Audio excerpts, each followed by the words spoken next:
Hey, Brian from Garage Mahal. Today we are going to be doing an oil change on my T474, and we are going to be using a Viver low profile oil drain pan factor, and we're getting ready to do an oil change, so definitely make sure you put your bucket up in the air, and I'll show you why in a second.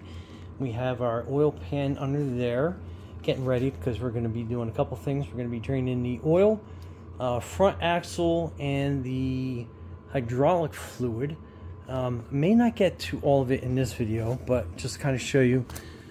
I hit 50 hours, but if you look outside, we had a little bit of snow, so I ended up having to push this a little bit beyond its hours.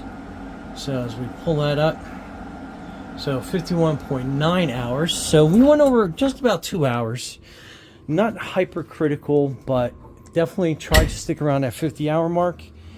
And first things first, your brush guard, you definitely want to move that forward, and it's got two little handles there that you can kind of loosen that up with. Next, you have your hood release, and you want to pop that, and then you are going to raise your hood up. And if you're just watching this video to find out a little bit more about TYM, this is all the components. So that is your battery, your hood latch, which we just did. That's your horn. So there's a lot of room to actually upgrade that horn to something, I don't know, more menacing if you wanted to. That is your air filter. Each radiator, you have one for your hydraulics, one for your motor. They have a separate screen in front that you can pull out and clean. Mine's not too bad considering the area that I'm in, but if you do a lot of hard farm work with it, you will definitely want to pull these trays out and definitely blow them out with some air. And then you have one here, and that's for the motor. And then here on this side you have a bunch of components here. So that is your compressor for the AC. Yes, I have heating and cooling in mine. That is your oil fill. That is your fuel filter line for your diesel. And then back here is your oil filter. And then back there, kind of hard to see, but that is your dipstick for the oil. So we're going to be changing that oil filter, checking our fuel oil levels. It takes 4.5 quarts roughly of the 15W-40. I'm putting that in Shell Rotella, and then obviously that is the TYM genuine oil filter. And to kind of give you a look at this, so people are always wondering why it's TYM specific, and you can kind of see that O-ring is a little bit raised, and it has a little bit of a beveled edge in there. Kind of hard to see, trying to get it as best as I can on camera, but just to kind of give you an idea. When I take the old one off, I am going to measure the threads on here and give you an idea of what that actually is for some alternative oil filter choices. But again, genuine is always a way to go. And then on this side of the TYM engine is your alternator. So it's a little one because there's not a lot of electrical components on this that are electrical, which makes this obviously a great tractor compared to some of the bigger brothers that have all sorts of gadgets and gizmos. And that is your antifreeze coolant level. So it is at the minimum. I've never looked at this while it is warm, so I'm wondering how close to the max that is, but we'll get there eventually. That is your radiator, and then your cap on that. And then again, that's your fan on the inside. And then these are some of your other components that are in there. That is going to be your starter. Your starter solenoid is on there. Then you have your exhaust that runs down. So your exhaust actually shoots out towards the front of your tractor. And then that's basically all the engine components that I can see to point out. And then let's get right into the oil change, which is going to be below there. Oh, front axle service is also due at 50 hours. and your oil fill for that is going to be right there. And then your drain, you have one on either side on that part of the axle, and then on the other side you have one on there, and then I believe there's one in the middle as well, so you can drain that all. And then your oil drain is going to be underneath. We'll get a view from under there. There's actually 2 oil plugs because the body of the tractor runs down the middle, so the oil pan is split to either side, just so you understand why that is why. Okay, getting ready to get underneath the tractor, and I'm going to slide my oil pan catch tray right over these pads, so if I happen to get a little messy, I am able to catch that and absorb that before I get into my garage carpet. Okay, so from underneath, that is your front axle, and that is that other drain plug I was telling you about in the center, and also that is a grease fitting that I have not noticed. That we'll make sure that we grease that up really good. And then up under here, those are the 2 oil drain bolts, which I have the backhoe attachment on, so this whole bar gets kind of like in a way of us getting a clear shot of that. But we are going to see if we can't put the camera up here. Okay, so we're going to get the first one here. Actually, we're going to get the first one, which is kind of like behind the camera, behind the oil pan, and then we'll get the second one flowing, where it's basically a 17mm, and this is the drive shaft that runs in between the oil pan, just to kind of give you an idea of how that works. Okay, so got some paint over it from the factory, so we'll get that going. So that's good. Then we'll get this other side going. And it is a tight fit on a 17. Let's give you an idea. Okay.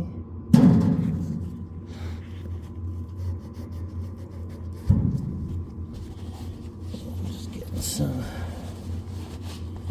oil off my gloves. Another great thing about these absorbing pads, kind of clean up as you go. So we got a pretty healthy stream of oil coming out.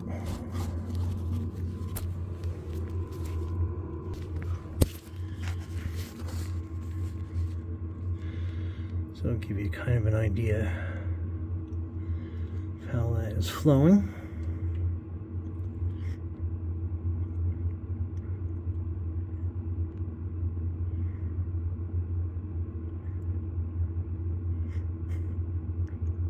And since I did the left-hand side first, and that one is definitely almost done draining. And then we got the right side. And we'll just let that drip for a little bit.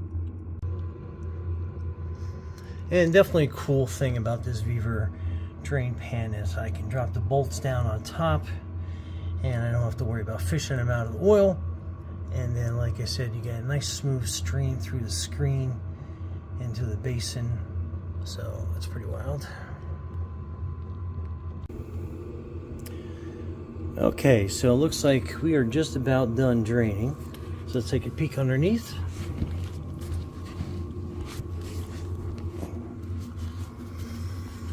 And yep, that's about as much oil as we are going to get out of there. A couple more drips. So we are going to put the bolts back in.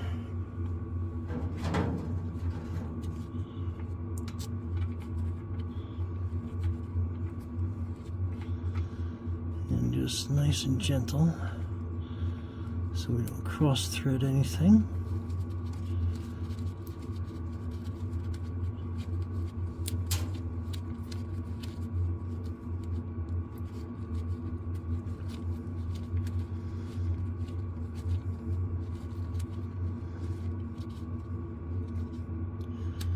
Okay, that's about as far as we're going to get by hand on that side. get this one. Okay, so we're gonna torque these to spec. Make sure they're nice and snug. And this one's a little off camera view, but you can get the general idea. And just double check the tightness. Okay, we're good to go. So let's go change the oil filter. Okay, so let's get this oil filter off, and just, yeah, absolutely crushed this oil filter getting it off. So we'll let that drain. And I did not like how that moved, but hopefully when we tighten that new filter on, we'll get that. And just looking at this, make sure there's no dirt where that fastens down, and then we'll just take some oil, put it around the O-ring, and then we'll put this on.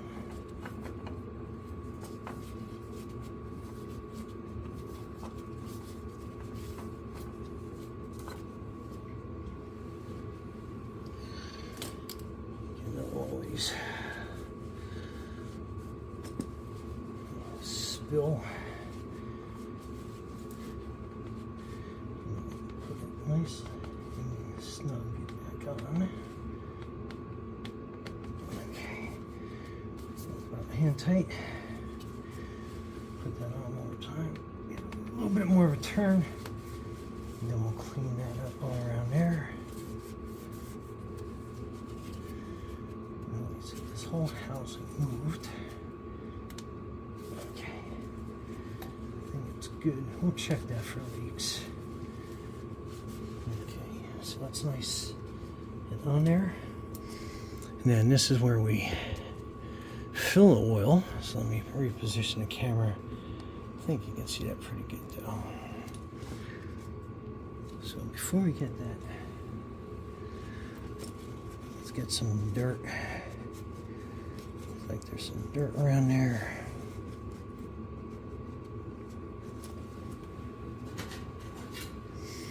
Give that a shot of WD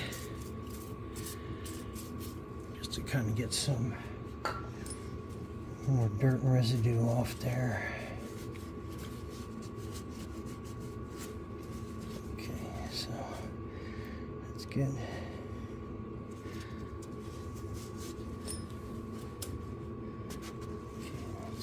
That.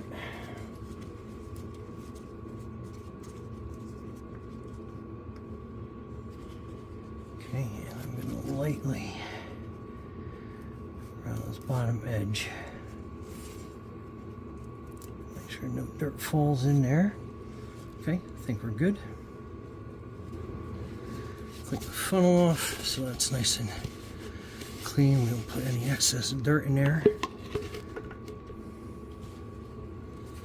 And then again, we're going to use 15W-40. So it says 4.5 quarts. So what I'm going to do is I'm going to pour about 4 in here and then see where that gets us.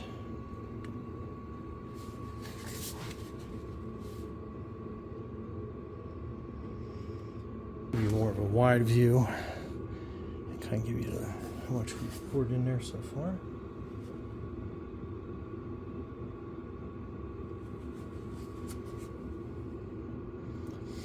So we got about another quart to go.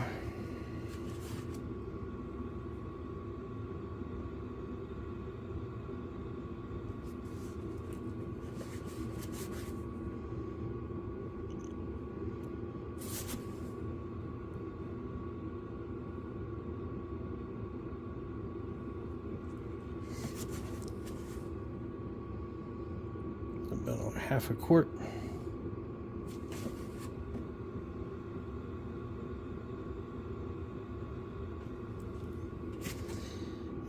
think we're almost there.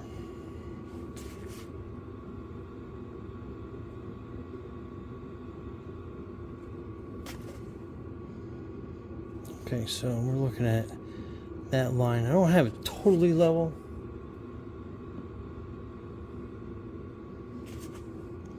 And that should get us right there. Okay. So we're going to let that drain in there a little bit. Now grab this lipstick from the other side there. It's kind of hard to see where we're exactly at, so let's clean that off completely. Put that back in. I know it's going to take a little bit to go in there. So it's not all the way drained down. So we're going to give this a couple. So it's not all the way drained down. You can see it's not quite halfway yet. Okay, so we'll let that drain in for another minute. And that reading looks like we're about 3/4.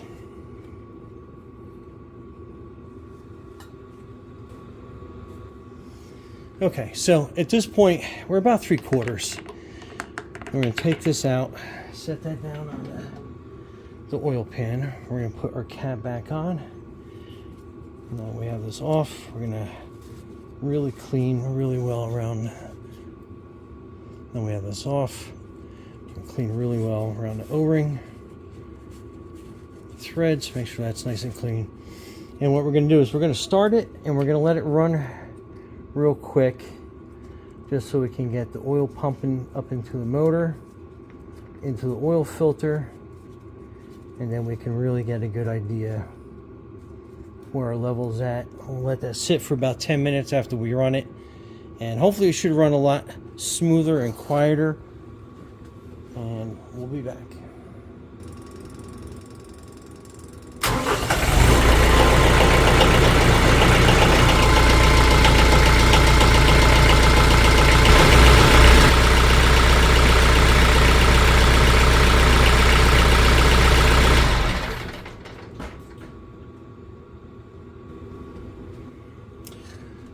Okay, so if you heard what I heard, it got like a lot quieter after probably about like 15-20 seconds with that new oil up and circulating around. So I'm really excited to see how that's going to run once I get the cover down and outside. Kind of loud here in the garage. But anyway, we're going to let that drip down, check for leaks, and then we should be good to go, and we'll get that right up onto the dipstick where it belongs. Okay, so we got the oil cap off, and we're putting the dipstick back in. Let's see what kind of reading we get. It's all the way down, all the way up. So we are not quite halfway. So I'm going to add the rest of the oil in there. Let's see how we get.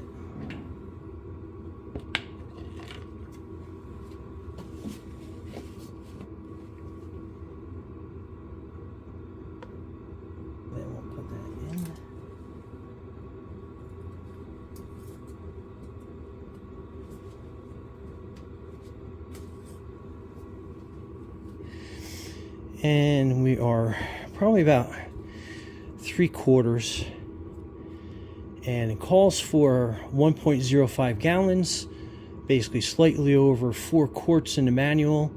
So we basically added 5 quarts in total, and we are still not right there at the end of the dipstick, but that's fine. We're 3/4. I think that's a safe margin to work with. Good enough in there. That is the oil change for your TYM 474. Make sure that's on there pretty good. And again, I didn't like how this shifted, but I don't think it was enough to make any issues. We'll just keep an eye on it, but other than that, off to the rest of our 50-hour maintenance. So